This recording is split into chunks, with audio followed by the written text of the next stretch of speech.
Bonsoir à tous les socios, ravi de vous retrouver. Vous êtes dans le club des 5068e débrief, très content d'être avec vous. Alors on va tout de suite briser les tabous. On n'est pas en direct pour la deuxième soirée consécutive, on s'excuse.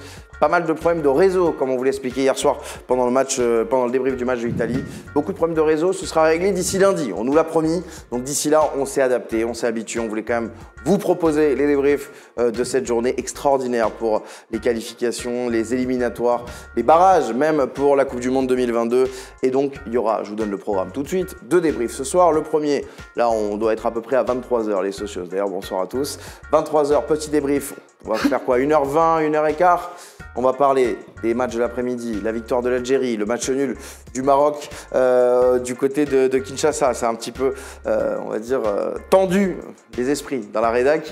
Et on dira plus tard, donc dans la soirée, dans une deuxième émission qui aura lieu donc dès la fin de celle-ci, vers minuit 30, qu'on vous diffusera également. On fera un gros débrief du champion d'Afrique qui affrontera le finaliste justement de la dernière CAN, le Sénégal face à l'Égypte. On dira un mot aussi du Mali qui a perdu à la maison face à la Tunisie dans un match avec des circonstances assez rocambolesques. On parlera de tout ça donc dans une longue soirée dans le Club des 5. Malheureusement, on n'est pas en live, mais je vous invite tout de même les socios à réagir pendant toute l'émission, à donner vos avis, à débattre entre vous. On est également là sur le chat, parce que là vous nous voyez présents, mais après l'émission, voilà, du coup on est passé de l'autre côté de la barrière, donc n'hésitez pas toute l'émission à commenter. Très content d'être avec vous, abonnez-vous bien sûr pour tous ceux qui nous découvrent, s'il y en a qui nous découvrent encore, notamment supporters des équipes africaines qu'on va suivre bien sûr pour cette Coupe du Monde, qu'on suivra à la CAN 2023, c'est important, abonnez-vous à tous les réseaux sociaux également. Le plateau du soir, je vous le présente tout de suite, Monsieur Elton Mokolo est parmi nous. Bonsoir Sam, bonsoir Samy, bonsoir Bilal et à toutes les personnes qui nous rejoignent sur le chat.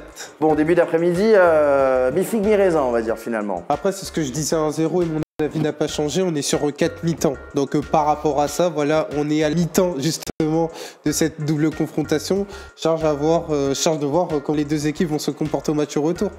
Exactement. Salut Machtabi avec nous. En tout cas, j'ai appris un truc, c'est que maintenant on célèbre les matchs nuls de la République démocratique du Congo. Je connaissais avec le Barça. Tu pouvais penser que c'était logique parce que c'était le Barça. Maintenant, c'est le cas avec la République démocratique du Congo. Comme quoi, la fiche qui était déséquilibrée d'après les analyses, et finalement, elle n'est pas autant. Eh oui. Salut Machtabi. Bonsoir Samuel, bonsoir Elton, bonsoir Bilal. Comment ça va? Ça va très bien, franchement. C'était deux bons matchs. C'était intéressant, c'était intense. Non, c'était moche. C'était deux bouillies de football. Moche, mais donc c'est bien. Non, mais on sait que aussi, comment dire, c'est bien parce que les c'est rivalités. hein. Non, mais les rivalités exacerbent tout ça. C'est ça. C'était bon dans ce sens-là. Mais sinon, bien sûr que oui, c'était deux purges. Il faut le dire, surtout le match du Congo avec une pelouse catastrophique. Mais bon, voilà, le synthé, on savait très bien à quoi s'attendre. Maintenant, c'est pas 1-1, c'est un très bon résultat et on est plutôt content. La boutique est plutôt content parce qu'on pense que le Maroc a déjà un pied au Qatar. Oh là là, les capsules, les séquences qu'on va pouvoir isoler, c'est cadeau. Isolé, c'est Noël, c'est le 25 décembre. On l'assume ici. Et le 25 mars, pourtant. Bilal Chantani, un homme heureux sur ce plateau quand même. Il en faut un. Salut Elton, salut Samy, salut tout le monde. Un peu plus heureux que d'habitude, effectivement. Un peu plus rassuré peut-être. Un peu plus rassuré. Parce qu'effectivement, on n'a peut-être pas eu de très grands matchs de football, mais il faut rappeler quand même que là, on est dans la version Squid Game du football mondial, avec 5 places pour 10 pays très beau du gratin. Merci. Autopromo, du gratin du football africain et clairement que des chocs. Et donc, on s'attendait, ceux qui suivent le foot africain savent à quel point ces matchs-là sont des matchs très tendus, où ça se joue effectivement à des détails. Et oui, content pour l'équipe d'Algérie, pour qui j'ai une affinité particulière, on va pas le cacher, hein, tout le monde le sait ici. Et voilà, qui se rassure, qui montre qu'elle n'était pas finie suite à la CAN ratée. Début de la reconquête, c'est le titre de cette émission. Rien n'est fait, mais ça fait du bien quand même de vaincre les démons de Japoma, et je peux dire j'en ai fait des cauchemars moi. Je vais me dire les démons japonais, mais c'est vrai que les démons Japoma aussi. Beaucoup de respect pour nos amis japonais, mais qui sont qualifiés d'ailleurs à la Coupe. D'ailleurs, exactement, tout à fait. Et non, mais tout suiveur du foot algérien sait à quel point ce stade-là nous a donné des cauchemars au mois de janvier. Donc plaisir d'y retourner et de revenir avec la victoire contre le pays haute de cette CAN. Tiens, je suis en train de me rendre compte qu'en fait sur ce plateau, vous êtes 3 et donc il nous manque un supporter camerounais quand même, mine de rien. Ouais, c'est ce que je me disais. C'est rare que sur des matchs, on ait vraiment un représentant de chaque nation. J'ai d'ailleurs beaucoup de respect pour le Cameroun, pays que j'ai visité, qui m'a très bien accueilli. C'est un pays voisin, hein, grandi au Gabon, donc les Camerounais sont des voisins. Voilà, moi j'ai rivaux aussi, mais surtout même si là, effectivement, il y a une rivalité particulière, mais c'est quand même une équipe que je porte un peu dans le cœur. S'il le faut, j'endosserai le rôle de sauveur des Lions ce soir. Surtout qu'il n'y a pas beaucoup de choses à dire sur le Cameroun. Il n'y a pas grand chose à sauver, n'empêche. Les socios, le programme de cette émission, on va pas tarder, parce que comme je vous dis, je vous rappelle, puisqu'on est en première, donc il y en a qui vont peut-être nous rejoindre en cours d'émission. On n'est pas en direct, gros problème de réseau depuis hier au studio du Club des 5, pour être tout à fait transparent avec vous, qui sera réglé au maximum en fin de week-end, mais vous savez que c'est toujours compliqué un petit peu cette période de fin de semaine. En tout cas, on est quand même là avec vous, 2 émissions. La première, donc, qui revient sur les matchs de l'après-midi, la seconde qui reviendra notamment sur le match du Sénégal et de l'Égypte, mais aussi Tunisie-Mali. Le programme donc de cette première émission qui va durer à peu près jusqu'à 23h20-30 jusqu'à minuit 30 plutôt, jusqu'à qu'on passe la main au débrief du Sénégal. On va revenir dans un premier temps sur ce Cameroun-Algérie, sur cette victoire algérienne qui fait beaucoup de bien pour les hommes de Belmadi, une victoire qui va leur permettre peut-être d'aller au mondial, permettre de lancer déjà cette reconquête après une CAN totalement ratée, un fiasco total du côté du Cameroun. Justement, ils ont exorcisé les démons aujourd'hui, tu disais Bilal, du côté du Japoma. Est-ce qu'il y a de quoi avoir une éclaircie plus que radieuse pour l'avenir et notamment pour une qualification au Qatar? On en parlera tout de suite dans l'émission. Deuxième partie, on se concentrera sur le Cameroun, adversaire du soir. Comme le disait Elton il y a quelques instants, pas mal de choses à dire sur les Camerounais depuis cette CAN où ils ont finalement fait une figure quand même assez honorable, même si ils n'ont pas réussi à aller au bout. Néanmoins, il y a eu beaucoup de choses qui ont changé en 2 mois et ça s'est vu ce soir sur le terrain. On reviendra sur la prestation des Lions indomptables et sur leur chance pour la suite. Le deuxième match de la soirée, Maroc-Congo, Congo-Maroc plutôt même, pardon, excusez-moi. On va commencer bien sûr par parler de la prestation des hommes de Vaïd Halilhodji qui ont fait match nul, qui ont réussi à arracher le match nul sur la pelouse du stade des Martyrs. On va forcément parler un petit peu de ce qui n'a pas été, parce que ça n'a pas été un match exceptionnel de la part des Marocains. Et puis on terminera avec le Congo qui peut nourrir de la déception ce soir pour la RDC, les Léopards qui avait de quoi peut-être prendre une petite option, de mettre une petite pression sur le Maroc. Finalement, le score au match aller leur est défavorable, puisqu'on rappelle qu'en Afrique, les buts à l'extérieur comptent toujours pour ces barrages. Donc, il va falloir se re-switcher en mode but à l'extérieur. Et pour l'instant, belle option pour le Maroc. La question du soir, les amis, est-ce que Belmadi doit aligner le même 11 à Blida? Ce sera mardi soir face au Cameroun pour essayer d'aller garder cet avantage et convertir donc cette qualification. Vous nous dites, selon vous, si Belmadi doit aligner la même équipe. On attend vos avis, on aura le débat bien sûr en plateau. Vous pourrez réagir tout au long de l'émission dans les chats pour tous ceux qui nous suivent en première, pour tous ceux qui nous regardent en replay. N'hésitez pas à commenter bien sûr sur cette question et sur tous les débats du Club des 5. Le décor est planté, on peut y aller. Oui Elton, t'avais un truc à dire? Non? Pas du tout, je t'écoute de manière très très religieuse. Je sais pas, je t'ai vu prêt à intervenir. C'est peut-être le fait de parler. Je suis aux aguets. C'est peut-être le fait de parler des RDC effectivement, mais il va falloir prendre ton mal en patience, ça arrive un peu plus tard. On va commencer avec le match qui vient de se terminer pour nous, qui est fini depuis un peu plus longtemps pour vous les socios qui nous regardez. Cameroun-Algérie, la victoire donc des Fennecs qui se sont imposés 1-0 grâce à un but d'Islam Slimani sur une tête avant la mi-temps, sur un coup franc. L'Algérie qui arrive au Cameroun avec l'obligation de montrer un visage un peu plus séduisant qu'à la CAN, Bilal. Et puis on a vu un début de reconquête ce soir, oui, sans mauvais jeu de mots, avec une Algérie qui a su souffrir, qui a su être aussi un peu plus moche, on va dire, entre guillemets, qu'à l'accoutumée, mais qui a su, avec ses armes, aller remporter ce match très important, match coup près. Et on doit dire que la mission est plus qu'accomplie pour Belmadi ce soir. Ouais, une reconquête emmenée par Islam Slimani.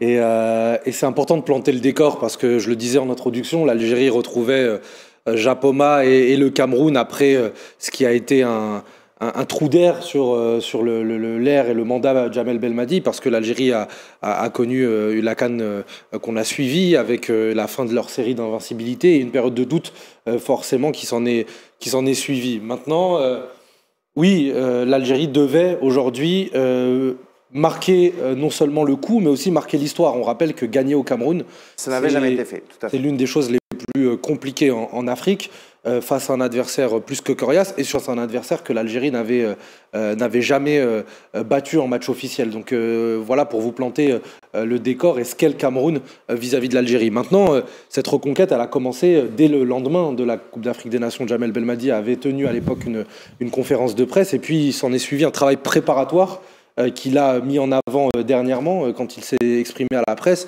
en expliquant qu'il a mobilisé plus de 35 joueurs depuis la fin de la CAN avec un programme spécifique club. C'est pas anodin qu'aujourd'hui les joueurs qui ont brillé dans leur club, je pense à Slimani notamment, aient répondu présent ce soir. Il y a eu un gain physique des joueurs algériens sur les dernières semaines, il y a eu un travail préparatoire qui a été fait. Et puis dès la liste, on a senti une prise de risque, des nouveautés de la part de Jamel Belmadi. On rappelle une liste assez surprenante qui a fait couler beaucoup d'encre du côté de l'Algérie. On le voit avec énormément... La liste de Belmadi qui a le Je ne veux pas dire, mais je l'avais senti. J'avais tweeté que ça sentait la défense à 3, cette liste, parce qu'on avait énormément de profils axiaux, beaucoup de milieux de terrain, et notamment des joueurs travailleurs au milieu, et puis très peu, finalement, de solutions sur les ailes, ce qui laissait présager de les travailler au piston. Donc Belmadi, par cette liste et par son plan d'attaque, voulait aujourd'hui très gêner le Cameroun sur ses points forts, et ces points forts on les a vus pendant la CAN, notamment les latéraux et les ailes. Voilà, on le sait avec Collins Faye, même sur les ailes avec des joueurs comme Karl Toko Ekambi, voire Aboubacar quand il se déporte un peu. Donc le Cameroun est dangereux sur les ailes, et ça Belmadi l'a bien compris. D'où son système en 3-4-3 où il est arrivé avec une assise défensive qui a permis de rassurer et de gagner les duels aériens. Et puis on l'a vu sur les transitions avec les pistons, ça a été très bien géré. Peu de fois l'Algérie s'est retrouvée, les joueurs algériens se sont retrouvés en 1 contre 1 contre les offensifs camerounais. Souvent on a eu des prises à 2 sur le côté, une bonne compensation de l'espace. Puis ce système il a été très bien exécuté, même s'il a eu très peu de temps Belmadi pour le mettre en place, mais on a vu des renversements de jeu qui ont permis de jouer des contre-attaques plus ou moins.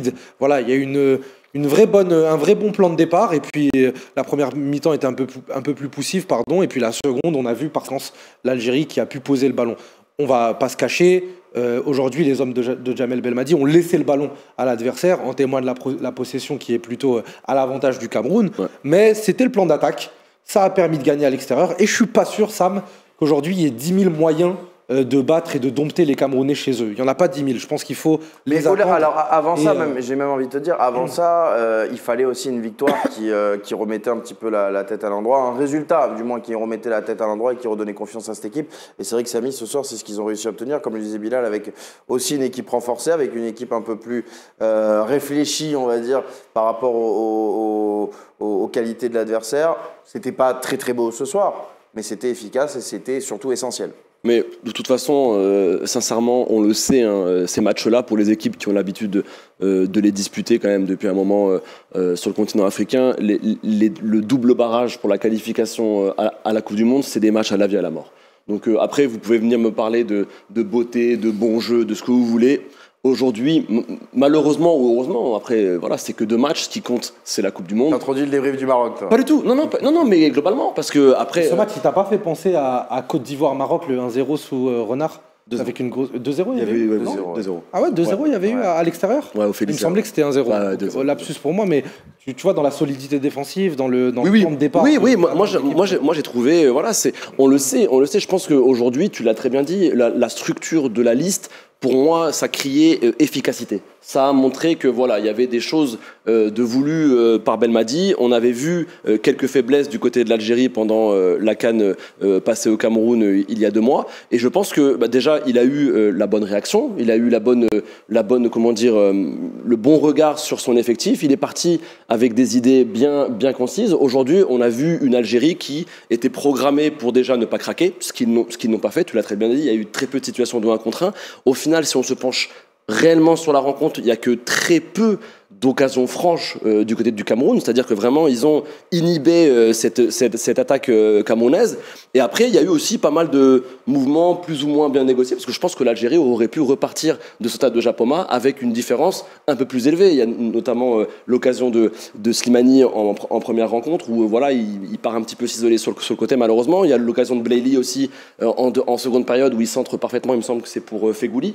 C'était Ben Depka, non? C'est Ben Depka. En tout cas, c'est un chauve. Avec un petit pont extérieur juste avant. Voilà. Je vais respecter les chauves et les futurs chauves. Il y a eu quand même. Clairement. Il y a eu quand même, je trouve, globalement des choses positives dans cette équipe d'Algérie. Alors certes, oui, c'était une équipe qui était faite pour attendre derrière et gicler assez vite devant pour pouvoir déstabiliser cette arrière-garde camerounaise. Mais je trouve que globalement, l'Algérie a plutôt bien maîtrisé son sujet et c'est une victoire plus que méritée pour cette équipe des Fennecs.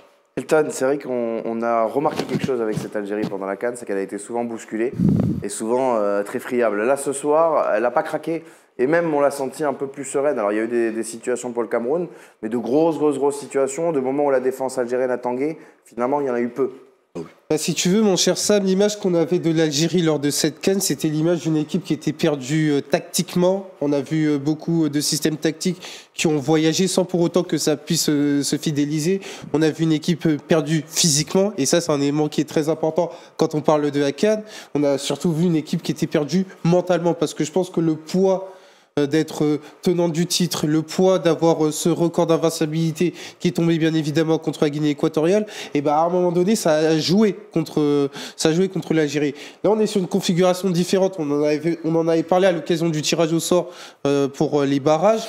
On parle d'une double confrontation et moi je pense que l'Algérie s'est mise dans les bonnes conditions pour attaquer le match à Blida en avantage. Et pour moi c'est un élément qui est très important. Alors aujourd'hui, quand on regarde notamment tous les commentaires qui sont avancés pour parler de la performance algérienne, tu as un champ lexical qui tourne autour du combat, valeureux, courageux, accrocheur.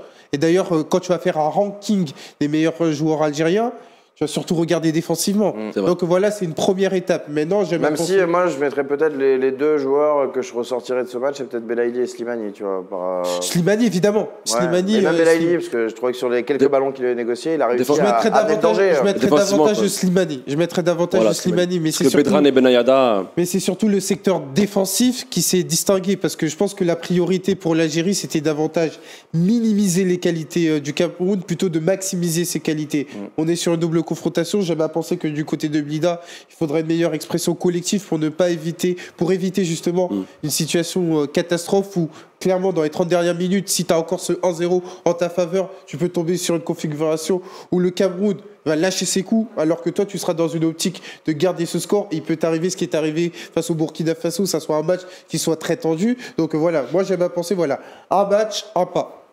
Tu parlais, Bilal, beaucoup de ce que Belmadi avait mis en place. Alors, on ne va pas s'enflammer parce qu'il reste encore 90 minutes, qu'on ne sait jamais ce qui peut arriver. Mais on peut déjà dire qu'il a réussi son coup sur le match aller, d'avoir remis la tête à l'endroit à cette équipe algérienne. C'est pas l'équipe championne d'Europe championne d'Afrique 2019, mais c'est une équipe qui va peut-être réussir à aller décrocher son ticket pour le Qatar. On sait que souvent, quand il y a ce genre d'événement, une compétition ratée, ça peut tout faire tomber, que tout peut s'effondrer. Lui a déjà réussi à repartir un petit peu de l'avant. Alors, on aura peut-être un discours différent mardi, mais en tout cas, sur la première étape, on est obligé de valider ce qu'il a mis en place. On est d'autant plus obligé de le valider, Sam, qu'il n'y a pas eu de match depuis la CAN. C'est pour mesurer aussi la difficulté de la tâche qu'a eu Djamel Belmadi. Tu quittes ton équipe dans un état de nervosité, de tristesse et de désolation important. Et tu dois les retrouver pour un stage de 3 jours en Guinée équatoriale, auquel va se suivre un match contre le Cameroun sur le terrain, sur le terrain dans lequel tu as perdu 2 mois plus tôt. Donc psychologiquement, évidemment, il y avait un défi incroyable pour Djamel Belmadi. On ne sait pas s'il est totalement relevé parce que, comme le disait Elton, c'est quand même 4 mi-temps cette double confrontation. Mais Japoma, c'était quand même un écueil qui n'était pas simple. Il y avait un défi camerounais à relever, déjà mobiliser l'équipe et puis, comme disait Elton, retrouver des repères sur le plan tactique. Je pense que l'Algérie, même si elle ne ressemble pas à celle de 2019, elle est revenue quand même à certains fondamentaux. L'assise défensive, d'abord, le fait de retrouver un socle derrière avec Djamel Benlamri qui a fait un très bon match aujourd'hui. On l'a retrouvé patron de la défense, dur sur l'homme, sur les interventions. Aïssa Mandi dans un style un peu plus fin, plutôt dans le positionnement. De libéraux. Et voilà, de libéraux. Et Bedran qui a fait un match sérieux de devoir présent dans les duels aériens. il y a quand même eu des ajouts par rapport à la CAN. L'incorporation de Benayada en tant que titulaire, là où Youssef Attal, même s'il était incertain, n'avait pas montré certaines garanties à la CAN, il avait été fortement bousculé par les équipes adverses, notamment dans le contexte africain. De l'autre côté, Bensebaini, il a répondu aussi présent avec non seulement un match sérieux défensivement, mais également des montées, parce que moi je mettrais du crédit aussi sur lui par rapport à son jeu offensif. Il a impulsé pas mal de contre-attaques. Et puis voilà, une fois que Benasser, Zerouki, eux ont eu un rôle plutôt ingrat d'harceler le milieu de terrain camerounais, essayer de colmater les brèches, parce que le Cameroun a joué à 3 au milieu de terrain. Donc chaque joueur a eu sa part de devoir, et Belmadi a eu le mérite de retrouver la structure défensive qui faisait sa force pendant la Coupe d'Afrique des Nations. Maintenant, évidemment, moi j'aime à croire également que chaque match pose une équation bien particulière, que par cette liste, Belmadi avait son idée de départ. Maintenant, est-ce que on se posera la question tout à l'heure, je sais bien, sur le match retour, mais est-ce que l'Algérie devra jouer différemment ou pas? Blida, c'est autre chose, c'est un autre contexte, c'est un autre football qui est pratiqué là-bas. Mais ce soir, sur le plan tactique et mental, Belmadi a clairement remporté son défi. Et Sam, je t'invite, tu l'as peut-être suivi sur Twitter, mais honnêtement, Belmadi, il a pris cher en fait dès la liste. Il y a beaucoup de ses choix qui ont été discutés. Il y a pas mal de gens qui comprenaient pas certains retours. Pas mal de gens ne comprenaient pas non plus qu'on se soit privé de certains profils. Moi, j'ai envie de dire, l'Afrique, il y a toujours ce paradoxe entre la qualité intrinsèque de l'effectif et le football champagne et ce qu'on voit dans le réel. Et des fois, tu vois une liste, tu regardes le visage d'une liste, et puis 3 jours après, tu es devant ta télé et tu te dis il y a un paquet de joueurs qui n'aurait pas existé sur un match pareil. Et cette CAN à 24 nous a aussi montré que les collectifs sont beaucoup plus forts, deviennent de plus importants que les individualités sur cette CAN.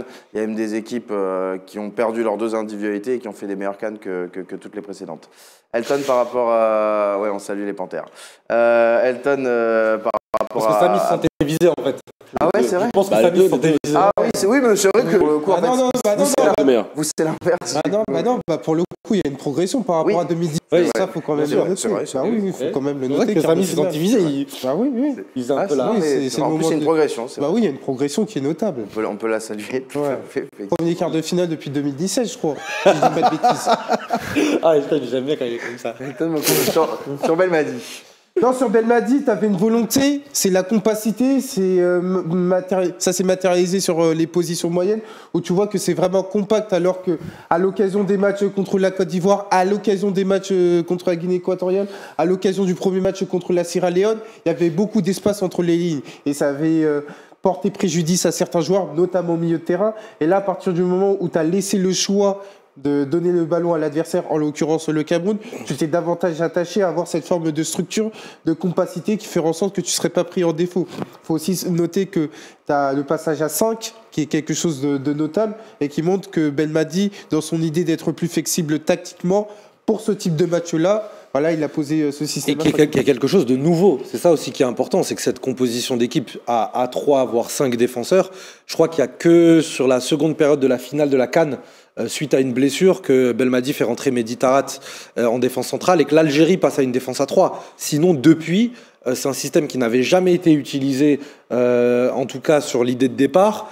Et on sait que c'est un système qui est à double tranchant. Le 3-5-2, quand tu l'expérimentes sur un match à enjeu, ça passe ou ça casse. On a vu les exemples avec l'équipe de France, des exemples plus lointains comme ceux du PSG à l'époque. Enfin, à un moment donné, le 3-5-2, s'il n'y a pas cet effet de compacité, effectivement, et surtout cette complémentarité entre les profils, tu peux très vite te retrouver pris d'assaut.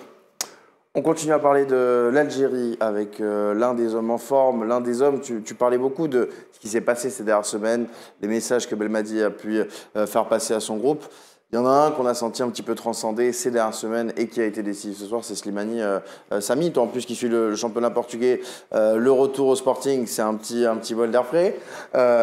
Donc on va forcément se dire que... il fait partie de ces joueurs, là aussi, qui ont peut-être le nouveau visage de l'Algérie, le visage qui veut aller au Qatar.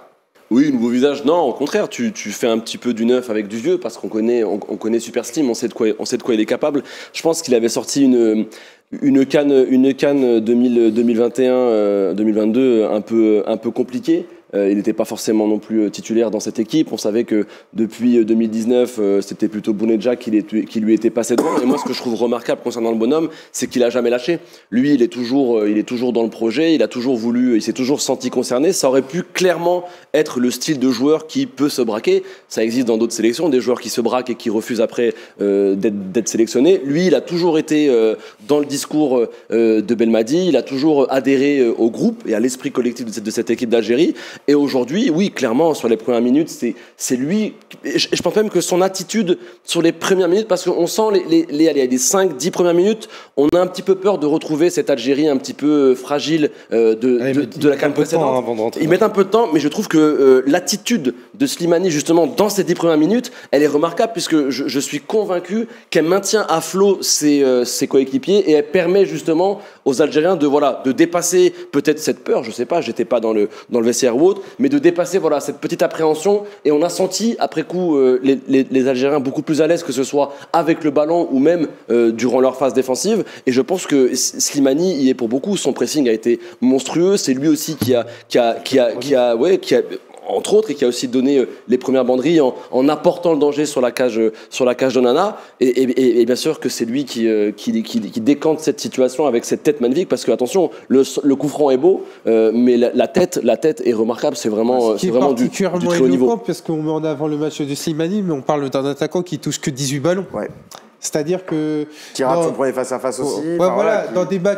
Dans des matchs normaux, un attaquant à 18 ballons, on le valorise pas. Au contraire, on dit que c'était une animation offensive qui était quand même difficile. Bon, ce soir a été difficile. Mais à côté de ça, il compense par d'autres éléments, des éléments qui sont importants sur le type de configuration où il faut donner sa part au chien, où il faut pas économiser ses efforts. Et on le voit dans sa célébration, on le voit. Oui, voilà. Il fait office, c'est un terme un peu fort, mais leader mental.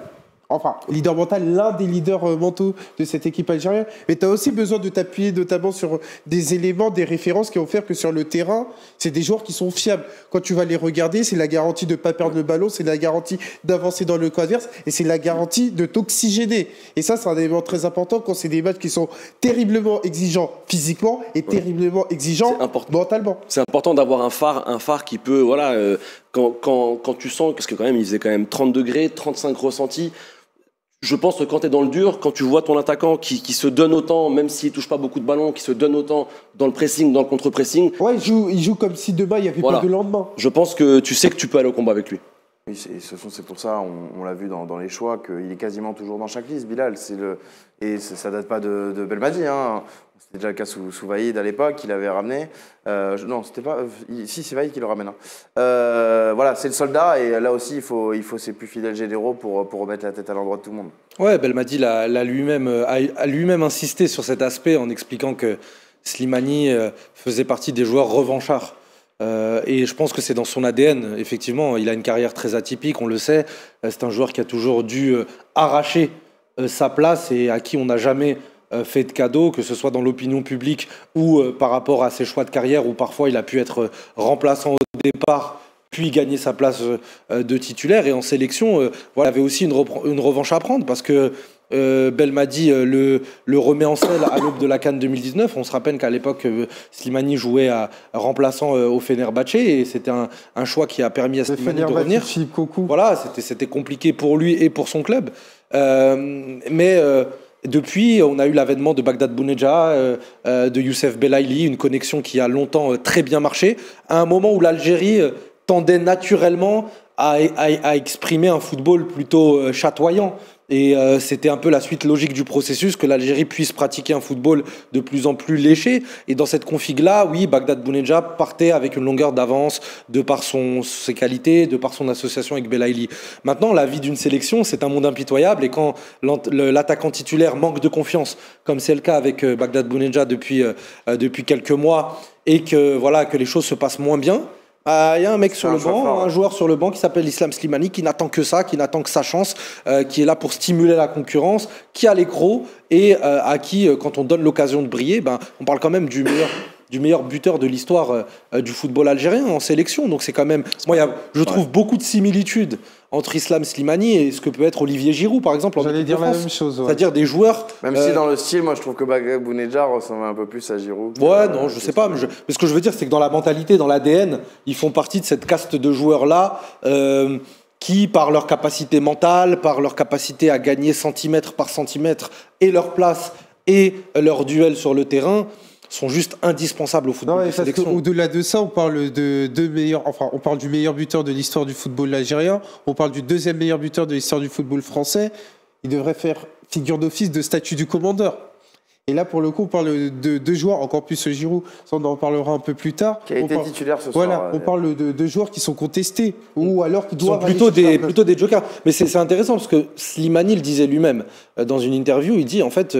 Moi, j'aime être, c'est dans sa mentalité, j'aime être dos au mur, j'aime les critiques. En fait, je pense qu'il se nourrit de ça. Il se nourrit de l'adversité. Ça le maintient en vie. Ça le maintient en vie. C'est ce qui a fait qu'il revient aussi avec le Sporting. Je pense que quand il est installé, qu'il est dans un fauteuil, au bout d'un moment, et peut-être que lui-même perd un peu cette flamme, il a besoin d'être remis en cause. Voilà. Et là, il l'a été. On l'a remis, et puis tu l'as dit, il y a ce choix, surtout très déterminant, qui était de revenir au Sporting, parce que pour lui, à Lyon, les choses se passaient pas forcément comme prévu. Il avait de moins en moins de temps de jeu depuis l'arrivée de Peter Bosz, et il a rejoint sa maison, clairement, au Sporting. Il est chez lui, c'est là-bas qu'il a brillé aux yeux de l'Europe, et voilà, les statistiques parlent pour lui depuis son retour. 10 matchs, 5 titularisations, 4 buts, une passe D, c'est quasiment du 100% décisive.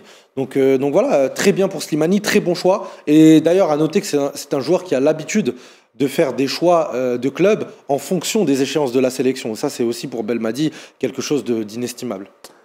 L'Algérie, donc, qui a pris une belle option ce soir avec cette victoire au stade du Japoma 1-0. Il restera un match retour. C'est l'heure de la question du soir. Juste avant les socios, je vous remercie pour tous ceux qui sont avec nous. Ceux qui nous regardent en première, qui n'ont pas l'habitude de nous voir sur ce format sur YouTube. Je vous rappelle qu'on a des petits soucis Internet depuis 2-3 jours.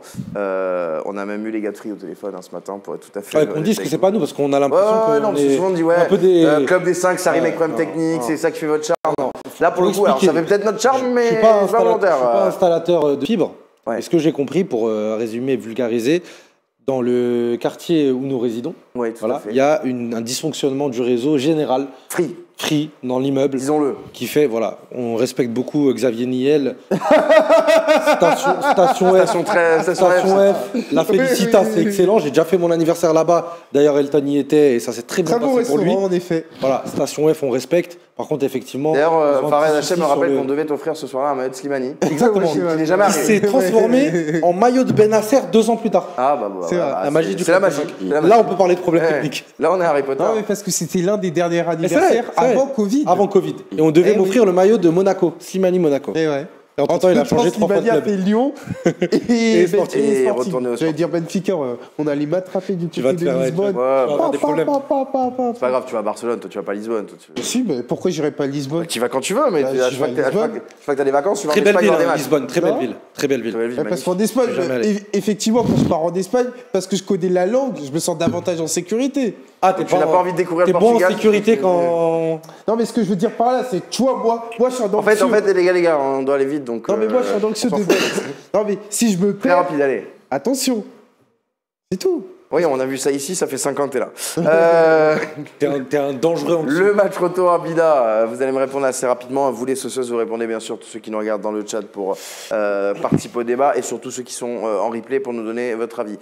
Belmadi doit-il aligner le même 11 à Blida? On peut se dire que comment faut voir les choses finalement? J'ai envie de vous poser la question. Tiens, Samy, toi qui ne seras pas dans cette configuration au retour, est-ce qu'on peut se dire que le plus dur a été fait pour l'Algérie? Donc, autant qu'on restait sur cette sécurité. Au contraire, se dire maintenant on sera à la maison, il faut peut-être lâcher un peu plus les chevaux, faire un peu plus mal au Cameroun qui sera dans le doute.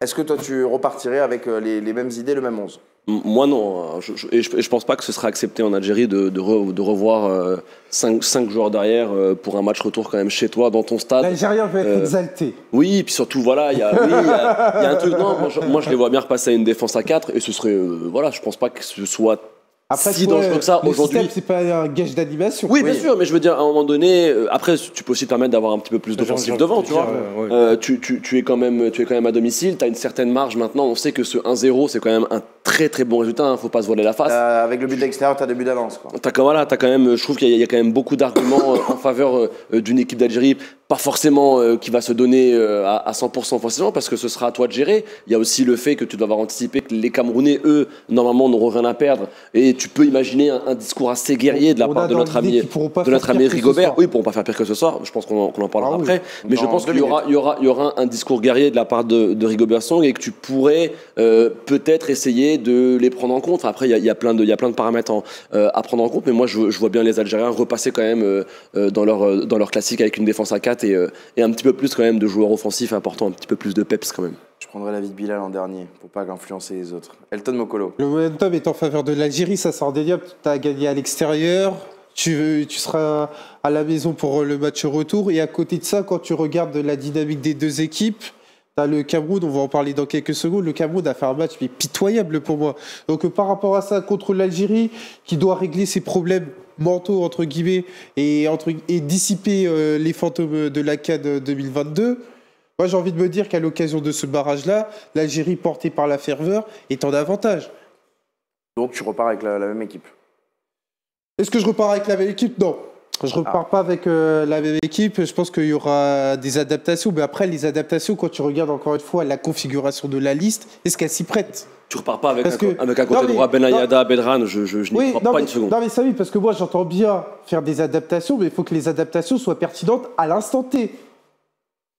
Il est question de ça. Il est question de vraiment avoir des adaptations qui soient pertinentes, à savoir les joueurs qui soient déjà dans la dynamique de groupe, des joueurs qui soient déjà habitués à ce type de match-là, quand bien même on n'est jamais habitué à un match de barrage de Coupe du Monde, parce que c'est quelque chose qui est quasiment inédit pour certains joueurs. Donc il y a ces éléments à prendre en compte pour décider la compo du côté de Djamel Belmadi. Bilal, est-ce qu'il va repartir? Pas malheureusement dans l'avenir, il y a une certitude avec Djamel Belmadi. Il y a une connexion entre vous. Et il y a une certitude, c'est que après je sais pas, je lis pas dans sa tête, mais je commence quand même à comprendre certaines ficelles, et parmi lesquelles il s'en est jamais caché un plan de départ qui est toujours adapté à l'adversaire. On l'a vu contre le Sénégal d'ailleurs, qui avait des latéraux assez puissants, des côtés assez forts à la CAN 2019.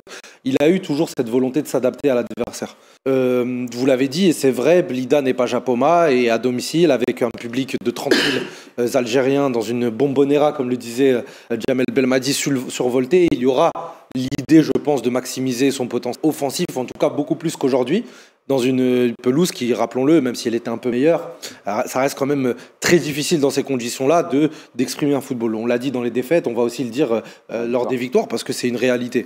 En revanche, voilà, c'est important ce que disait Elton par rapport à l'incarnation de l'animation. La compo de départ, c'est une chose, mais moi je rappelle qu'à la CAN, Guedjura, sur les premières relances, voire sans ballon, il agissait principalement comme un troisième défenseur.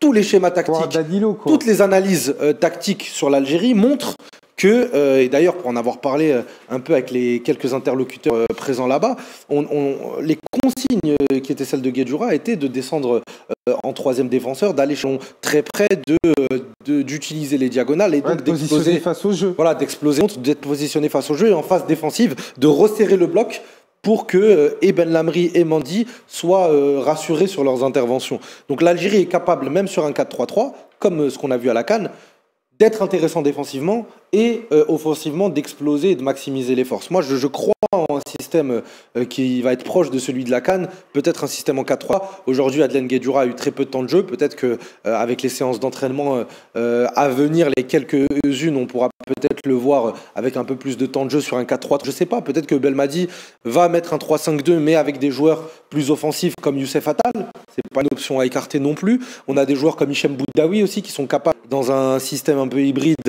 de jouer à la fois le relayeur, mais aussi d'apporter sur une aile. Samy qui le suit souvent, on en parlait tout à l'heure, parce qu'il le suit souvent du côté de la Ligue 1 et de l'OGC Nice. On a des joueurs en Algérie capables justement de jouer un peu des deux, sur les deux aspects. Donc moi je pense qu'on verra quelque chose de plus relâché, de plus libéré, mais c'est pas dit qu'on ne conserve pas l'assise. Moi je pense qu'il faut la conserver justement. Et vous donnez vos avis les socios sur ce match à Blida mardi. Est-ce que Belmadi doit garder le même 11? Est-ce qu'il doit garder la même équipe? J'espère un peu de spectacle pour ceux qui y seront quand même. Ouais, tu y seras, Bilal, on rappelle.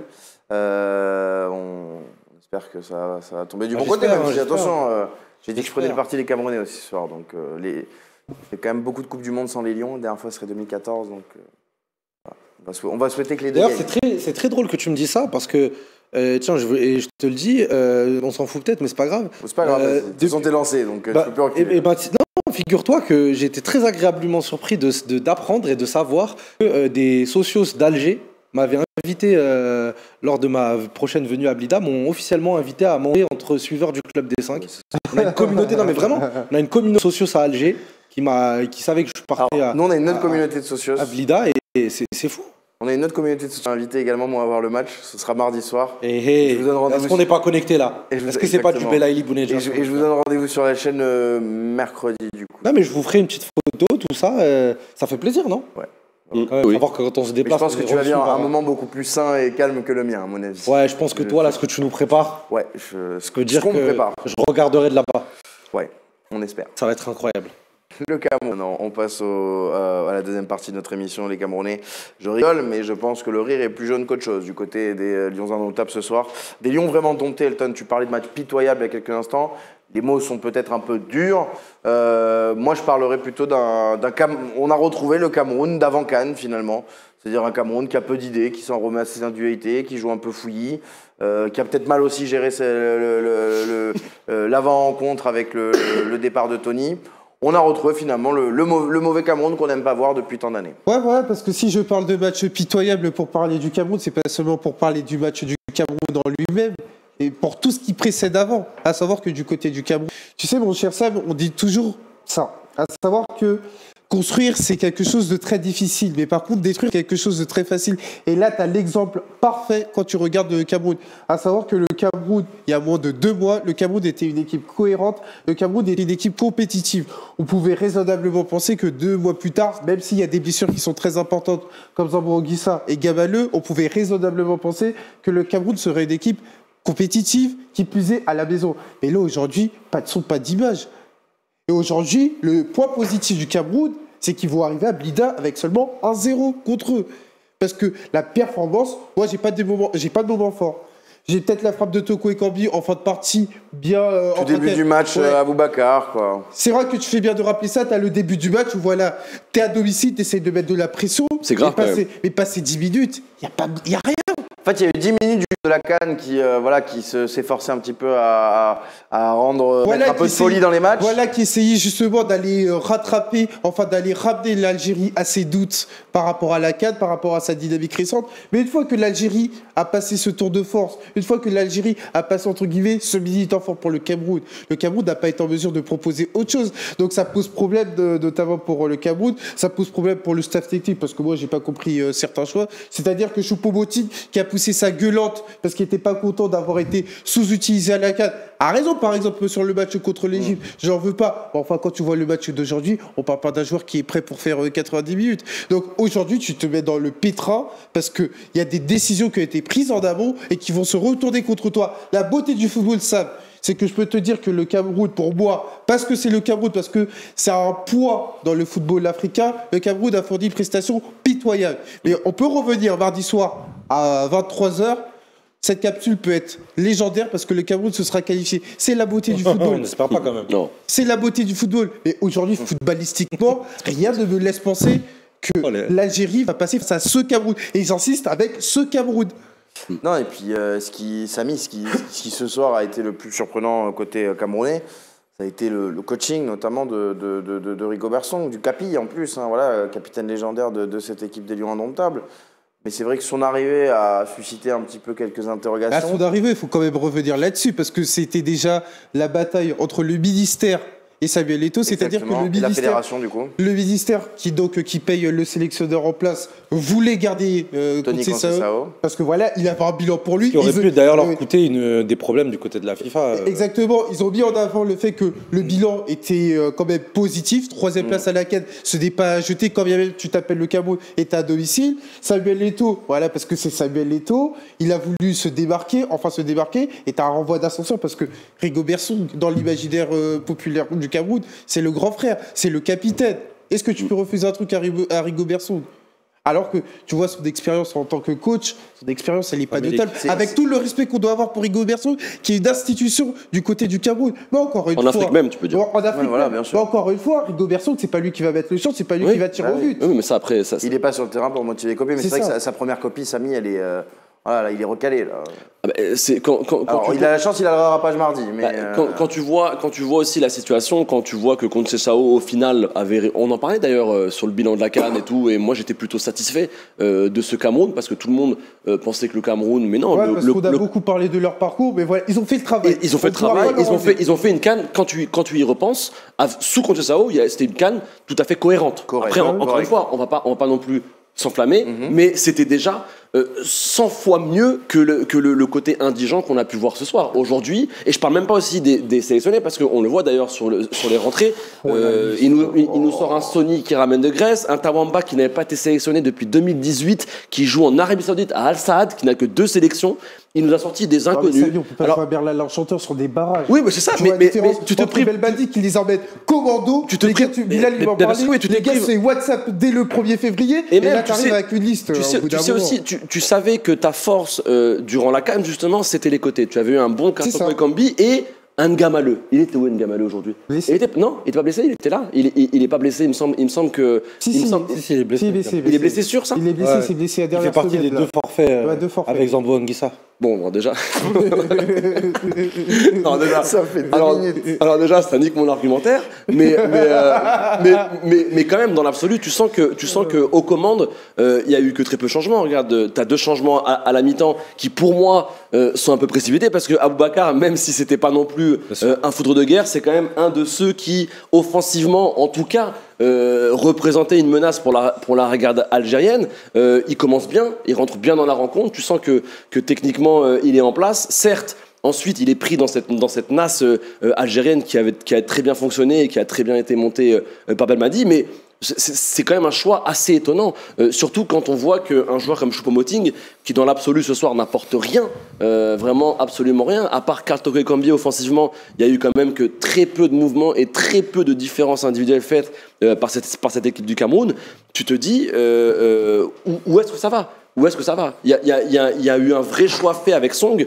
Tu l'as dit, c'est plus son aura qui a été mise en place que ses qualités tactiques. Mais aujourd'hui, tu es en face d'un vrai four. Eto'o, aujourd'hui, si l'Algérie, si le Cameroun, j'adore Samuel Eto'o, pour moi, c'est un totem. Mais sincèrement, il va falloir arrêter un petit peu. C'était très sympa les déclarations, beaucoup d'égocentrisme quand il était joueur. Maintenant, il est président. Mais là où ce sera intéressant, c'est justement les résultats vont aussi parler. Si le Cameroun sort de la même manière à Tchaker, je pense pas que la notoriété d'Eto'o sera assez grande pour le protéger du peuple qui va vraiment très mal. Du peuple, on rappelle qu'Eto'o a beaucoup d'ennemis, ne serait-ce qu'au sein des politiques au Cameroun. À commencer par le ministère. Exactement, parce qu'il est arrivé en disant qu'il allait faire le ménage. Alors, c'est très louable, parce qu'effectivement, il y a eu beaucoup de scandales au Cameroun.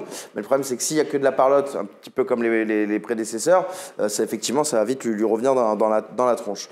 La défaite de Song ou pas ce soir, Bilal, est-ce que c'est pas un peu dur, finalement, de se dire que est-ce qu'au final c'est pas la conséquence de cette gestion post-CAN qui a posé beaucoup d'interrogations? Alors encore une fois, peut-être qu'on nous ressortira l'extrait mardi et qu'on la fermera, mais en tout cas ce soir c'est le sentiment qu'on a. On peut quand même si il reste un match de retour, on peut dresser un premier bilan de ce qu'on a vu ce soir, parce que la préparation, elle est, surtout d'un match à domicile, elle doit te permettre d'exister mieux que le Cameroun ne l'a fait aujourd'hui.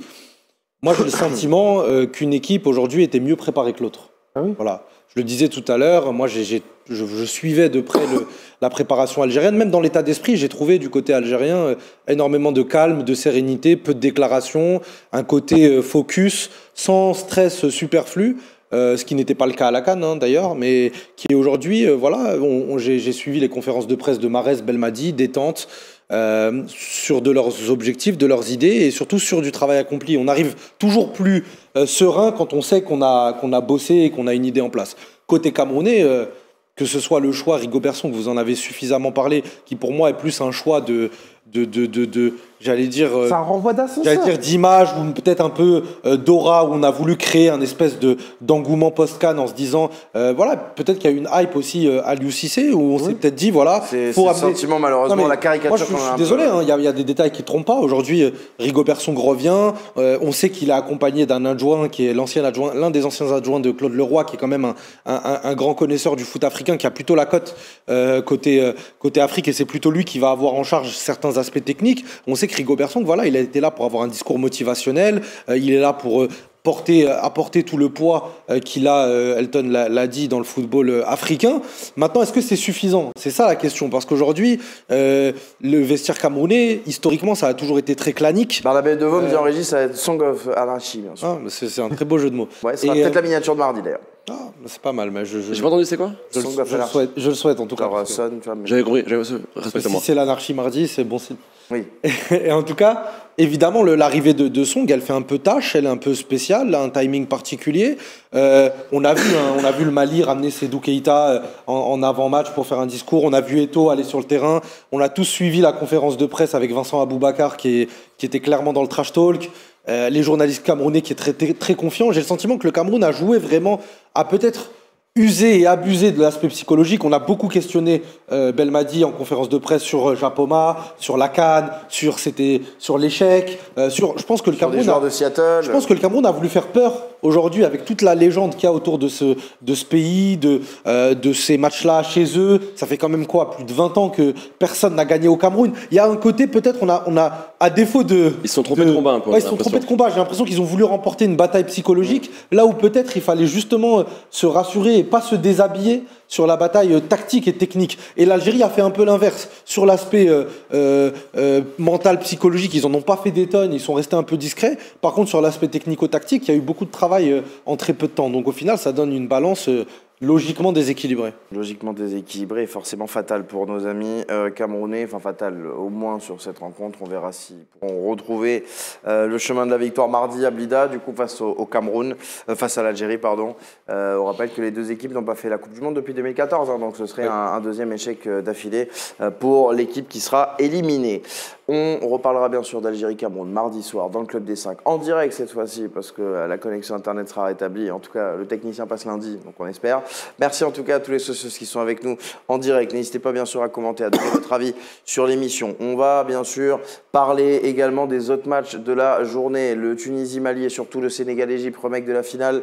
Nous, on est en différé, donc pour l'instant, on a le score. Je ne vous dis pas le score actuel, parce qu'il aura peut-être évolué d'ici la fin de l'émission. Mais juste à la fin de cette émission, on aura le débrief justement de Sénégal-Égypte avec des gens qui auront vu le match à la bonne heure. On peut partir tout de suite sur le deuxième match qu'on va débriefer dans cette émission. Le premier match même de cette journée. La République démocratique du Congo, mon cher Elton Mokolo qui affrontait le royaume chérifin bien sûr, de notre cher Sami Mouchtabi. Match nul, un but partout, balle au centre, voilà, juste entre vous deux. Mais le bon résultat quand même ce soir, il est forcément marocain. Sami, le Maroc qui a pris une option avec ce but de Tissou Dali dans les dernières minutes, qui est l'égalisation qui a permis aux Marocains d'égaliser. Match compliqué quand même, match même, on va en parler, mais match même très moyen, voire mauvais de la part des hommes de Vaïd. Néanmoins, voilà, avec le but à l'extérieur, c'est une option qui est prise avant le retour à Casa. Oui, alors d'un point de vue comptable, c'est un très bon résultat, hein, faut pas se voler la face. Hein. Le Maroc a réussi une très belle opération en réussissant à marquer ce but en fin de rencontre par Tissou Dali, d'ailleurs, qui est un très joli but. Hein. Il faut le dire, parce qu'il y a eu quand même très peu de jolies choses, surtout de la part, même si je vais pas non plus être très tendre avec le Congo, je trouve que c'est vrai qu'il y a eu très peu de jolies choses faites de la part de cette équipe du Maroc. Les Marocains savaient que ça allait être une ambiance très hostile. Les Congolais l'avaient fait comprendre durant les entraînements et durant les jours qui ont précédé cette rencontre. Mais c'est le jeu, hein. Je m'en suis jamais offusqué. J'ai toujours trouvé ça là, même voilà, ça fait partie de l'Afrique, c'est le folklore africain. Et non, mais je trouve que c'est une très bonne chose. C'est de bonne guerre. Moi je trouve que c'est de bonne guerre. Et voilà, moi donc, mais les Marocains étaient prévenus et je trouve que, et c'est là où ça me gêne un peu, car l'approche de cette rencontre, on a senti dès les premières minutes Qu'ils ont limite été finalement un petit peu bousculés par cette complètement bousculés. Ils y étaient pas. Alors, cette ambiance. Je maintiens que le stabiliser, c'est pas forcément un terrain qui s'y parfaitement au style de jeu qu'aime pratiquer cette équipe du Maroc, mais c'est pas une excuse parce qu'encore une fois, c'est le même terrain pour les deux équipes. C'est une phrase qu'on a entendue au Cameroun et qui existe partout et qui est surtout très véridique.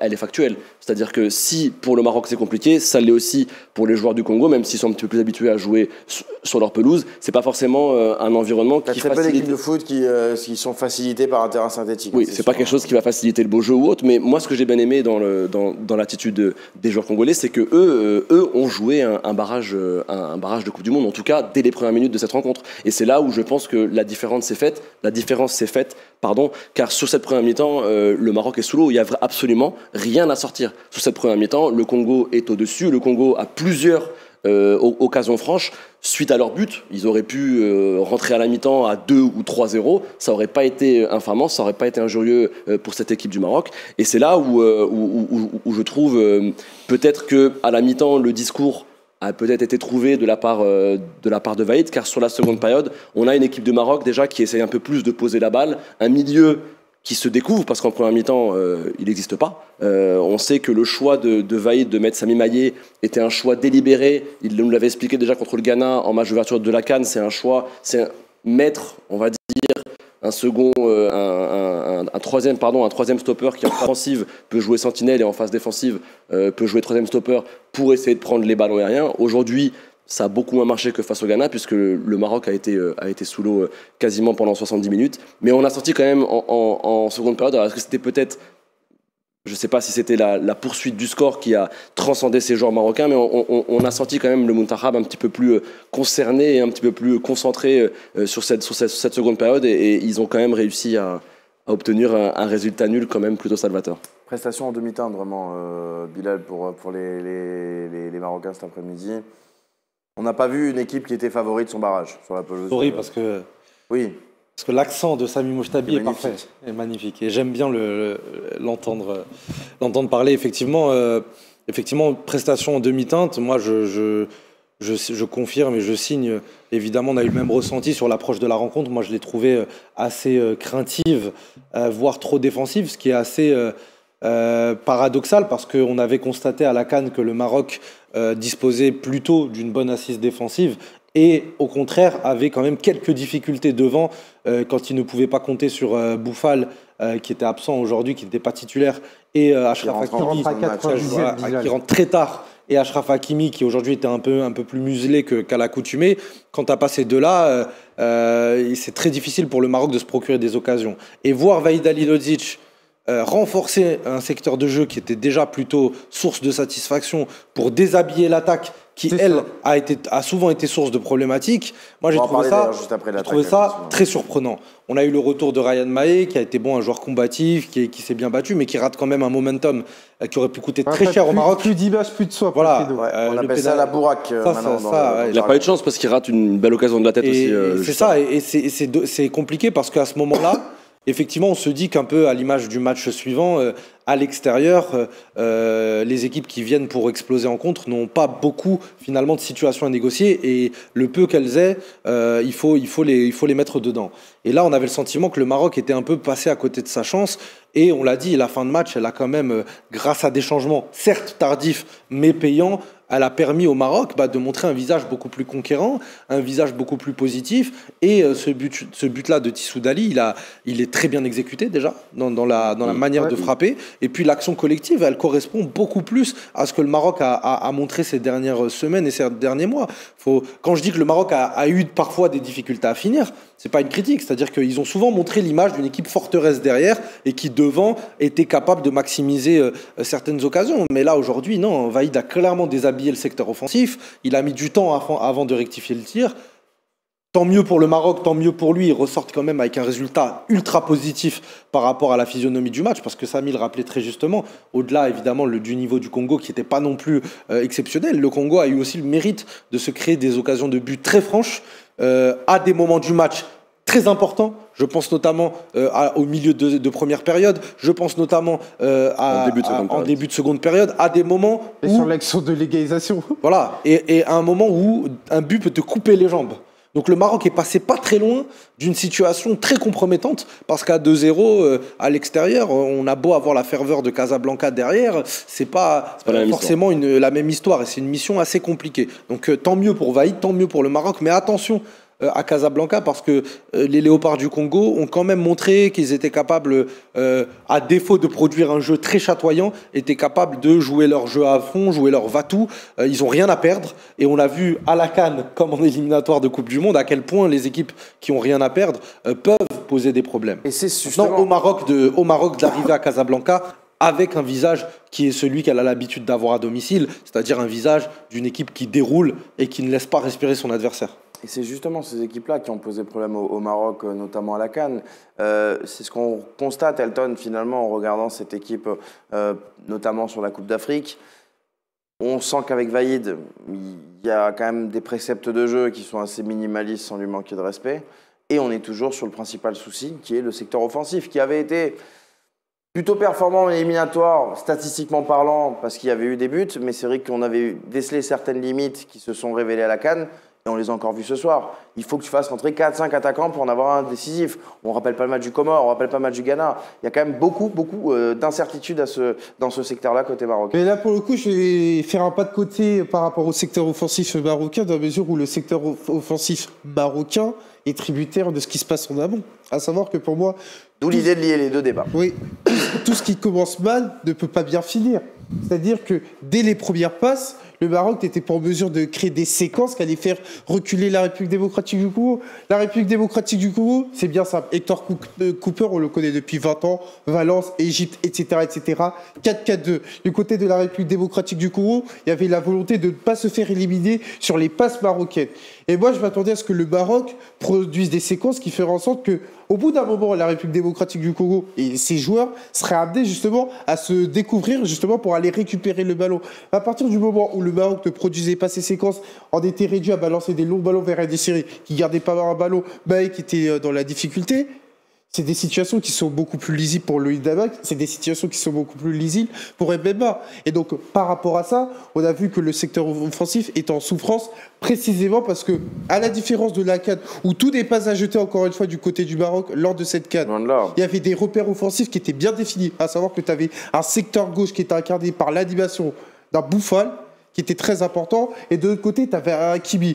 Aujourd'hui, on est quand même dans quelque chose de très paradoxal, à savoir qu'on s'est beaucoup plus appuyé sur Bassina que sur Achraf Hakimi.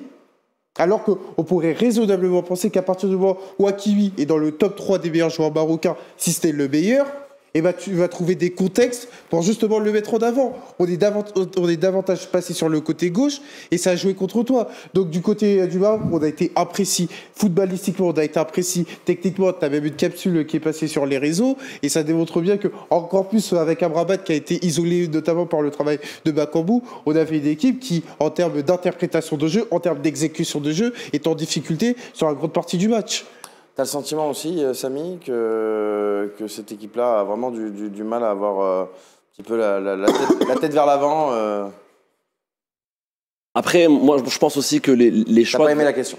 Non, ben, en fait, parce que encore une fois, oui, tout n'est pas à jeter lors de cette CAN. Là, on n'a pas vu une animation intéressante, mais je pense qu'aussi les choix de Vaïd ont aussi envoyé un message peut-être à ce collectif. Aujourd'hui, je pense que le plus important pour Vaïd, c'était de ne pas perdre le match nul. Mais Samy, toi qui es au cœur de l'actu de la sélection, pourquoi ce passage à 5 alors que ce n'est pas le secteur défensif qui est à la traîne? Car je pense qu'ils ont essayé d'anticiper. Voilà, les transitions Bakambu, Bokadi, Wissa. Tu t'attends normalement à être dominé par cette équipe du Congo. Tu joues à l'extérieur. C'est un match. Je suis désolé, hein, c'est un match important. Tu sais que c'est un match à la. C'est le Maroc qui aurait dû. Oui, bah à ce moment-là, le Maroc ne veut pas non plus rouler sur tout le monde en Afrique. C'est une double confrontation. Les Congolais. Non, mais sur l'équipe qui est censée être la plus faible des barrages, tu peux espérer que oui. Oui, mais après tu peux. Enfin, oui. Après, mais tout est une question de comment tu perçois ça. Est-ce que tu veux prendre des risques?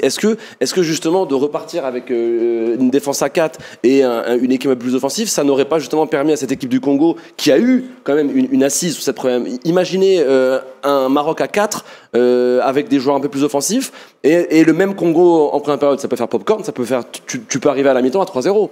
Moi, je pense que le choix, certes, il était très frileux, hein, encore une fois. Tu pars avec une défense à 5. Je pense que le message envoyé était très simple. Le projet, c'était de ne pas repartir de Kinshasa avec une défaite, tout simplement. Et c'est en ça que je pense que Vaïd, lui, est plutôt satisfait au final du score final. Parce que le contenu, on sait très bien que pour le match d'après, le Maroc à domicile, lors des matchs officiels, généralement, depuis quelques années, ça se passe plutôt bien. Et c'est là où je pense que tu pourras t'appuyer sur le travail et les évolutions et les choses positives que l'on a pu entrevoir durant la dernière CAN. Donc, tu vois bien qu'à l'instant T, ça manque de conviction dans ce travail. Ah bien sûr, c'est très restrictif. Je pense que vraiment, sincèrement, sur cette approche de match, c'est évitons une défaite, repartons au moins avec la possibilité de toujours se qualifier au match retour, ce qui est clairement le cas dans cette double confrontation où le Maroc est plus qu'en vie. Toi, tu nous as dit tu n'y crois pas au piège. Enfin, il n'y aura pas de piège à Casablanca. Au retour, en fait, moi, je demande juste à nos viewers, à nos spectateurs d'aller regarder, nos socios, d'aller regarder les résultats de match depuis. Regardez juste depuis une vingtaine d'années comment se tient. C'est un mec de Twitch en même temps. Lui. Depuis une vingtaine d'années, comment nos viewers de faire un. Après, comment se tient. Après, ça comment se tient le Maroc. Olivier, mais on vient de parler du Cameroun qui a avancé ce genre de stats aussi. Oui, non, bien sûr. Oui, voilà. Après, rien n'est impossible dans le foot, mais je pense que après, celui qui je suis partenaire du Congo. On peut oui, non, mais sur l'histoire récente. Indépendamment de ça. Et c'est normal d'y croire, mais quand même, sur l'histoire récente, regardez les productions du Maroc à domicile lors des matchs officiels. C'est quand même plutôt. On l'a vu pendant les éliminatoires, ils ont joué 6 à la maison. Plutôt, voilà, donc on est habitué à jouer chez nous, on est habitué à jouer dans nos stades.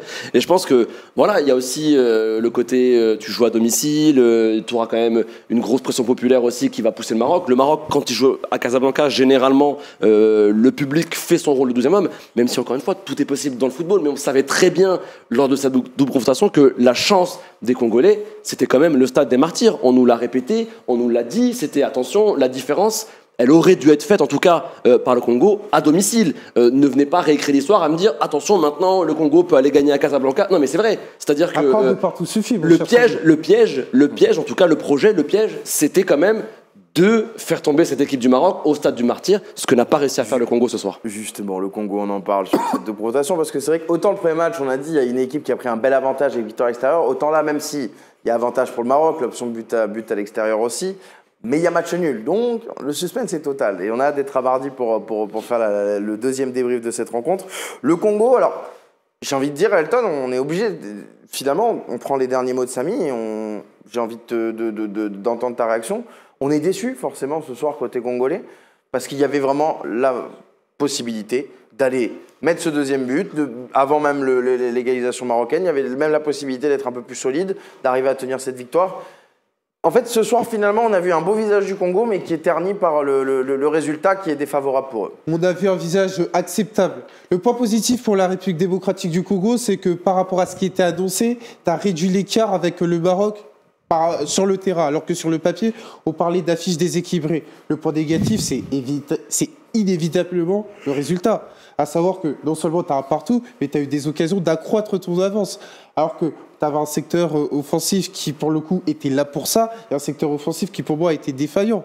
Oui, ça marque, mais il a eu une occasion à la 48e minute, cet enroulé qui est pas loin de faire bouche. Bakambu a des occasions et Bakambu, Bakambu mange la femme. Bokani a une grosse occasion bien stoppée par Boudou. T'as juste un Colo qui avait bien fini les éliminatoires qui est en deçà, mais t'as eu des spots du côté de la République démocratique du Congo. Et donc par rapport à ça, je vais partir avec de la déception. Hector Cooper s'est présenté en conférence de presse, il a quand même expliqué que ça ne change rien, entre guillemets, dans la mesure où la République démocratique du Congo s'attendait à aller se qualifier du côté de Casablanca. Oui. Et maintenant, encore une fois, tu as vraiment le sentiment du côté de la République démocratique du Congo d'avoir loupé quelque chose. Ouais, et puis Bilal, il y avait, on l'a dit, des défaillances côté marocain. C'était le match, clairement, où le Congo aurait pu, comme le disait Hector Cooper, faire une petite différence. C'est là aussi où ils vont sûrement s'en mordre les doigts à la fin, les droits peut-être aussi. Ouais, il est difficile pour un magicien de créer deux fois l'effet de surprise. Et je pense que c'est ça, aujourd'hui, que pouvait tenter le Congo. Elton le disait, il y avait un postulat de départ plutôt déséquilibré sur le papier. Et quand on est dans cette configuration, on a tout intérêt à prendre de l'avance sur ce qui pourrait se passer et à continuer d'entretenir le doute dans la tête de l'équipe d'en face. Et c'est ce que le Congo a réussi à faire dès l'entame du match. C'est ce qu'ils auraient pu continuer de faire en marquant un but de plus, parce que tu te présentes pas avec la même approche à Casablanca si tu arrives avec 2 buts d'écart ou si tu arrives seulement à 1-0, parce que dans la tête des joueurs marocains, tu mets déjà en place un doute qui est que le temps va jouer contre eux, alors que là, à Casablanca, le temps va jouer pour le Maroc, qui a l'avantage. Donc à un moment donné, cette notion de doute, je pense que ces équipes-là, supposées inférieures sur le papier et même au niveau intrinsèque, elles doivent justement faire durer le plus longtemps ce doute. Et le Congo a failli une première fois sur ça. Donc il va falloir pour eux retrouver les ressources mentales nécessaires pour recréer un momentum et recréer une difficulté pour le Maroc. Donc ça implique quoi? Ça implique une entame peut-être tout feu tout flamme à Casa, ça implique peut-être un allant offensif, sauf que je rejoins quand même un peu Samy, à Casablanca, tu vas payer cash toute initiative, parce que le Maroc est un habitué à la maison, c'est une équipe qui roule au compresseur chez elle, qui est souvent souveraine, sans jeu de mots, à la maison, et voilà, donc à partir de ce moment-là, il va être très dur pour le Congo de retrouver ces ressources-là. Maintenant, est-ce qu'ils en sont impossibles? On ne va pas non plus enterrer cette équipe, parce qu'on sait que le football, ça se joue à peu de choses. On l'a vu aujourd'hui, sur une occasion bien sentie, ça peut entraîner des conséquences. Maintenant, si le Congo réussit ce premier écueil de faire douter le Maroc, Samy, je suis obligé de te dire que le Maroc n'a pas aujourd'hui toutes les... Il y a une déception. Juste pour finir la phrase, je pense que si le Congo arrive à faire douter le Maroc, il faudra faire attention à ce que le résultat d'aujourd'hui ne masque pas les difficultés qu'on a vues. Et là, le côté craintif de Vaïd. Mais là où je disais que j'allais aussi être dur avec le Congo, c'est qu'aujourd'hui, je suis désolé, il n'y a pas eu non plus un collectif chatoyant de la part de la RDC. Là-dessus, on est d'accord. En toute honnêteté, les actions, les conditions ont aussi changé un petit peu la physionomie du match, parce qu'il y avait aussi beaucoup de vent. On a eu quand même un nombre de longs ballons impressionnants. Les actions congolaises venaient surtout pour moi d'élélaboration des actions. C'était quand même c'était un long ballon, une erreur, une tête ratée par Saï. C'était quand même très compliqué. Et c'est là et je pense qu'aussi le contexte du Stade des Martyrs a aussi impressionné, je pense, cette équipe marocaine, parce que même si le Raja Casablanca ou le Wydad sont des habitués pour venir disputer des rencontres au Congo, un joueur comme Romain Saïs, c'était sa première fois au Stade des Martyrs. C'était pas l'affluence la plus grande de l'histoire du... mais je veux dire, je pense sincèrement que le contexte a aussi... recommandations FIFA par rapport a aussi beaucoup joué. L'horaire aussi était aussi importante. Et c'est en ça que je pense qu'un match retour au Maroc, sur la pelouse fétiche des joueurs marocains, avec justement cette avance, tu l'as dit, le temps joue pour les Marocains, la pression, elle est clairement, même si après on peut me dire ce qu'on veut en conférence de presse ou autre, Cooper, il le sait, c'est un mauvais résultat et le ballottage est très défavorable pour cette équipe congolaise, et il va falloir maintenant réussir une très grande prestation au Maroc. Donc la pression, elle est sur la RDC, et tous ces petits éléments, aujourd'hui, le Maroc, un match nul 0-0, ça passe. Le 0-0, il faut le tenir. Oui, mais c'est pas la même chose, Elton. C'est-à-dire que tu entames le match en étant qualifié en termes au vu du score. Tu peux pas l'attaquer, tu peux pas attaquer ce match. Bien sûr que oui, bien sûr que non. Mais je veux dire, ça sent l'Italie-Macédoine, cette histoire. Hein. Non, mais si tu le joues en mode 0-0. Oui, non, je pense pas que le Maroc jouera un 0-0, mais je pense qu'en tout cas, tu seras dans un contexte qui te permettra d'être à ton aise. Samy a soulevé un point qui était très important, et pour moi c'est la déception de la rencontre, surtout en seconde période. C'est le manque... sur le ressort collectif, c'est le manque d'interprétation du côté congolais, le manque d'interprétation du jeu. Pourquoi je dis ça? Parce qu'à un moment donné, j'ai le sentiment que la République démocratique du Congo, de la première jusqu'à la 93e minute, est restée sur focus, à savoir qu'on a le résultat, on n'est pas capable d'interpréter le jeu. C'est-à-dire qu'on mène 1-0 et ça valide notre approche. Moi, j'aurais aimé que la République démocratique du Congo se rapproche plus du deuxième but que du un partout. Vous voyez ce que je veux dire? À savoir que la République démocratique du Congo se dise, à un moment donné, au cœur du jeu, le Maroc, parce que le Maroc est mené 1-0, le Maroc aura tendance à se déséquilibrer. Et c'est justement le moment pour la République démocratique du Congo de mettre le pied sur le ballon. Et à ce titre, tu regardes la nature des changements, c'est du poste pour poste. Des changements qui ont été contre-productifs, avec en point d'orgue. Alors en point d'orgue, je suis obligé de revenir là-dessus, la rentrée de Boulassi. Moi, Boulassi qui soit encore en sélection, moi, c'est quelque chose qui me dépasse. C'est-à-dire que tu comptes sur lui pour dynamiter une rencontre, pour changer le cours d'un barrage de Coupe du Monde. Donc pour revenir sur le champ collectif, c'est le manque d'interprétation du côté de la République démocratique du Congo et se dire que suivant ce que la partie nous livre, eh ben on va s'adapter, on va commencer à davantage mettre le pied sur le ballon en sachant qu'on aura des spots. Là, tu es resté sur une configuration où on va se dire on a 4 flèches devant, on va essayer de les alimenter. Ces flèches-là sont fatiguées, poste pour poste, et on ne change pas d'Ayota. On a quand même vu, parce que tu t'as dit que tu n'étais pas totalement satisfait, et ça va faire plaisir à Samy Cocorico, la belle Ligue 1. Wissa a été quand même surprenant aujourd'hui. Oui. Ah, faut quand même le dire. Hakimi a eu beaucoup de travail, on va dire. Voilà. Très remuant, oui, ça. Il fait une super rencontre. C'est pour moi le meilleur Congolais de la rencontre. C'était même peut-être le meilleur joueur du match. Il loupe le 2-0, c'est le. Oui, il loupe le 2-0. Oui, mais après, il le loupe, il le loupe autant qu'il va le chercher. En plus de son but, c'est quand même pour moi le seul joueur congolais qui, de par ses actions individuelles, a complètement désarçonné cette. C'est celui qui justifiait le plan voulu par Hector Cooper, à savoir qu'on va vous donner des transitions, maximisez-les. Parce que moi, je me rappelle. Akolo est passé à côté, Bakambu est en difficulté, Bokadi est en difficulté. Il me semble qu'une de ses premières sélections en 2020, c'est contre le Maroc, c'est Akaza. Oui, je me rappelle de l'avoir vu jouer. Il y avait eu un 0-0. Ah non, je réagis au match de l'équipe de France. Ah pardon, il y avait eu 0-0 et je pense que c'est soit sa première, soit sa deuxième sélection avec l'équipe du Congo. Il avait été plutôt fantomatique. Là, ce soir, pour moi, c'est un très gros match. Elton peut-être nous confirmera ça, mais c'est au niveau international, c'est peut-être même une de ses meilleures sélections. Yoann Wissa et le Congo vont essayer mardi à Casablanca de prendre la qualification, le ticket pour le mondial au Qatar au Maroc, on verra. Au pays de la sapologie, ça mourira en smoking. Ça mourira, mais ça mourira en smoking. Ça mourira, ouais, ça mourra. Ça va mourir. Daniel mourira. Ça mourra, non, plutôt. Ça va mourir. Je suis fatigué, il est 23h. Daniel mourira. Pas mal, ça.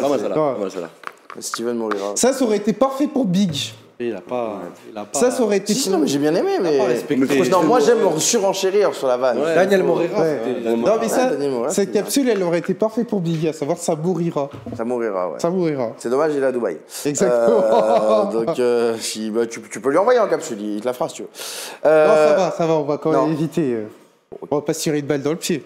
On n'est pas là pour ça. On n'est pas là pour ça. On n'est pas là pour ça, et on espère que ce ne sera pas le cas ni du Congo ni du Maroc mardi soir, ni de l'Algérie ni du Cameroun. Attention, Samy, 93e minute. Attention, ouais. Oh, mais pas de soucis. Non, on est confiant ici. On répète quoi? On répète que les 3 équipes maghrébines iront au Qatar. On le répète depuis le début. C'est capsulé. Capsulé, pas de problème. Et l'Égypte? Qui n'est pas du Maghreb, bien sûr. L'Égypte, bourreau du Maroc. Non, on n'est plus Sénégal ici. On verra bien. T'as des amis du côté de Dakar? Ouais, non, ils ont des mauvais souvenirs avec les Égyptiens. Bon, après, ils ont beaucoup de mauvais souvenirs, le problème. Ils ont beaucoup de mauvais souvenirs tout court. Ouais, voilà, ça commence avec à faire un peu tout le monde. Les Égyptiens, les Gabonais, les Béninois. On peut pas dire que la quête se marie souvent avec le Maroc. La Coupe du Monde, si.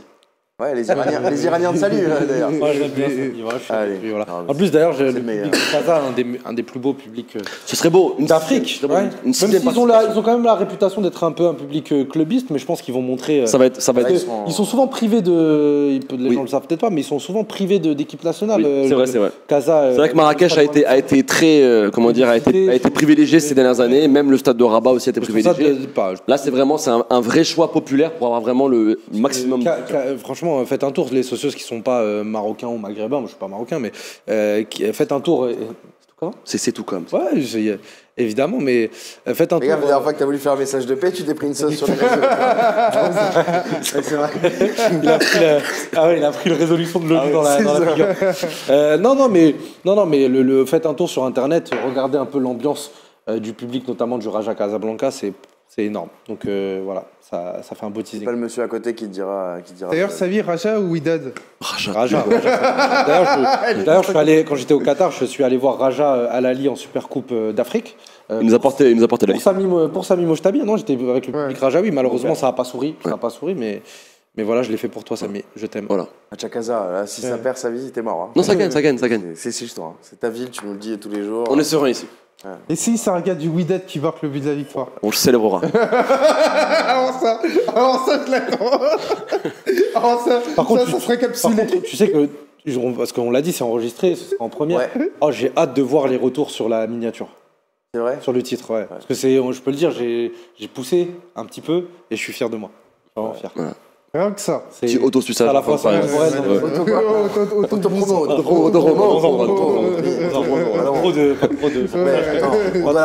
On doit la balancer vite, l'émission, on nous fait pas faire du montage. Ce serait gentil. Ça lui fait gaffe. On va se faire strike à cause de toi. Les viewers vont partir. Les viewers. On va s'arrêter là, les socios, pour l'émission. On va donc revenir dans quelques instants. Alors, on n'est pas en direct ni pour celle-ci ni pour la prochaine, mais dans quelques instants, restez bien sur la chaîne. On revient avec Romain Bédouk, on change totalement là, on relooking complet. Romain Bédouk, Walid Acharchour, Bilal Achour. Non, parce que sinon ce serait pas un Babacar Sall plutôt, et Monsieur Abdelkissi, qui vont vous débriefer les deux autres matchs de la soirée, le match entre l'Égypte et le Sénégal, le remake de la finale. Pour l'instant, il y a une petite surprise. Hein.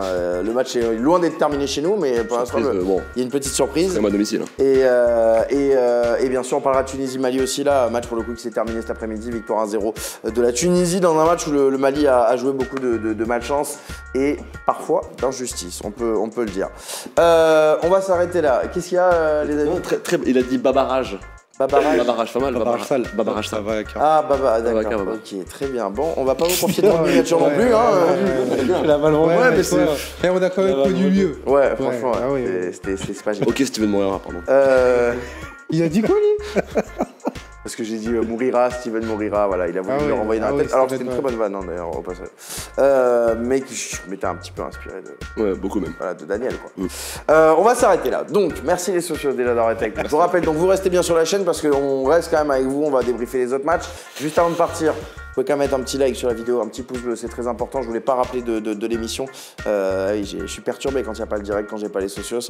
Donc n'hésitez pas, un petit pouce bleu, c'est très important. N'hésitez pas, bien sûr, à vous abonner. On sera là dans les commentaires. Voilà, bah oui. Et ceux qui veulent m'inviter du côté de Blida Alger, j'accepte. Attends, en fait, tu vas gratter. Ah ouais. Ah, franchement. T'aurais dû le dire au début de l'émission, c'est con parce que là, après, il restera 10 secondes, on aura coupé le live et enfin la vidéo. Et je serai à Casa jeudi.